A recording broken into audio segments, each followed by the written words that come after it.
Sneezy the Snowman. Sneezy the Snowman shivered.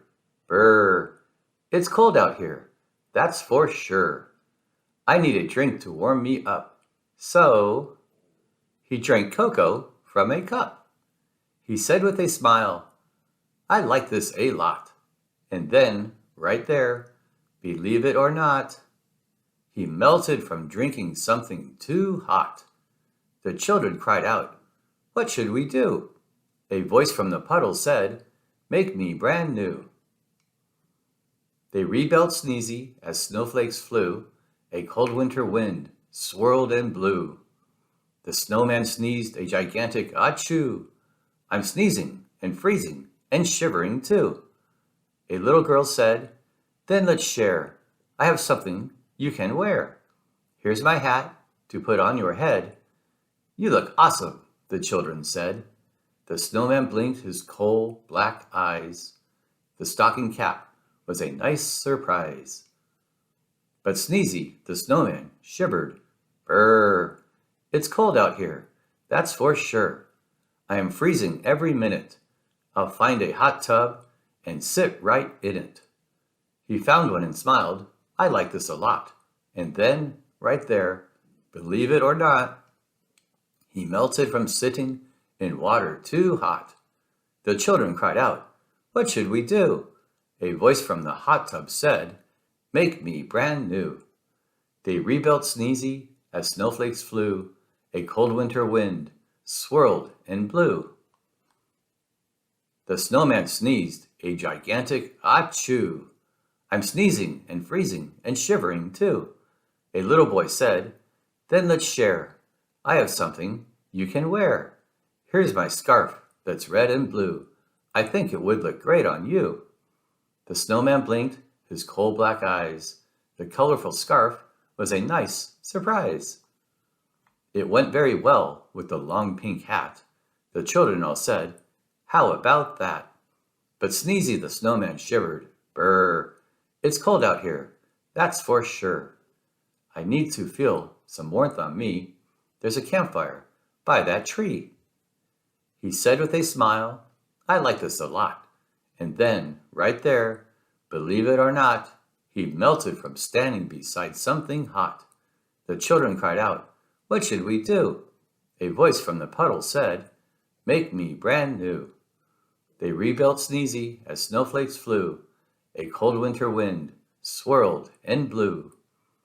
The snowman sneezed a gigantic achoo. I'm sneezing and freezing and shivering too. A little girl said, then let's share. I have something you can wear. Here's my coat, the perfect fit.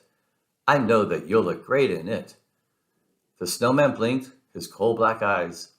The bright orange coat was a nice surprise. It went very well with the scarf and hat. The children all said, how about that? But Sneezy said, phew, I'm way too hot. I'll take off all the new clothes I've got. The children yelled, no, that's not the way. Listen to what we have to say. Buy something cold at the ice cream store. Have 2 scoops, or 3, or 4. Sneezy ate ice cream 7 scoops high. This is great, the snowman cried.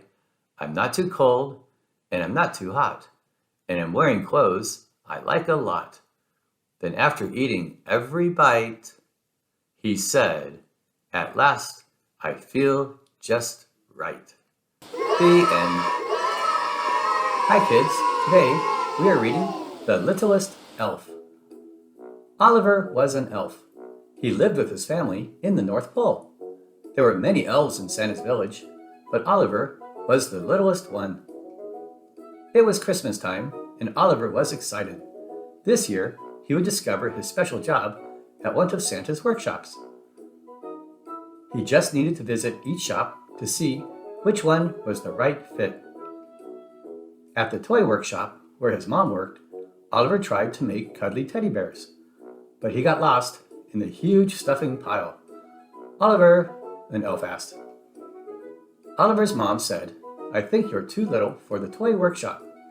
Why don't you try helping your dad at the bicycle workshop instead? So Oliver went to Santa's bicycle workshop. I'm ready to help, he said. Oliver watched as the elves added wheels and seats and handlebars and bells. But the tools were very big for Oliver's little hands. Maybe baking is your special job, Oliver's dad told him. You should visit your brother at the bakery next. Off Oliver went to the bakery. These elves made sugar plum cookies and candy cane squares. But when Oliver tried to stir the cookie dough, "Oliver, look out!" one of the elves shouted. He fell into a giant mixing bowl. "Sorry, Ollie," his brother said. "You're too little for the bakery.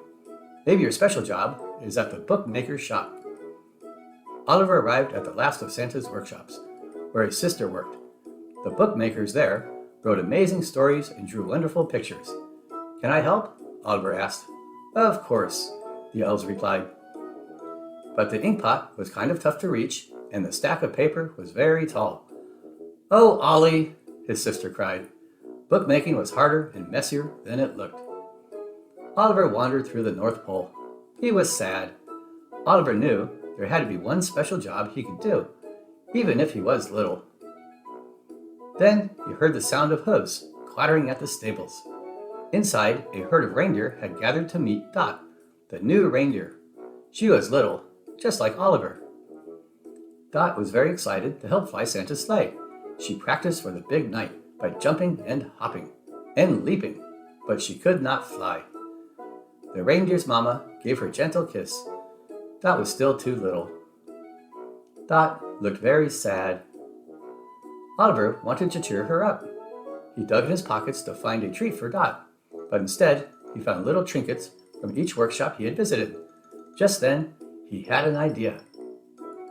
Oliver and Dot used the tiny treasures to make ornaments, cards, and fun decorations for all the hard-working elves in the village. The littlest elf and the littlest reindeer filled a sleigh with their Christmas treats. They delivered the presents to all the workshops. The elves loved their special gifts. Soon, Santa came to see what all the fuss was about. He watched as Oliver and Dot made everyone smile. Suddenly, Santa had an idea. "Oliver and Dot," he said, "with your big hearts and great Christmas cheer, won't you be my very important helpers this year?" Oliver and Dot had found their special jobs after all, but more important, they had each found a special friend. The end. Thanks for reading with me. Please click the like button. Don't forget to subscribe. And don't miss our next Christmas story, Santa's Dog. Bye-bye.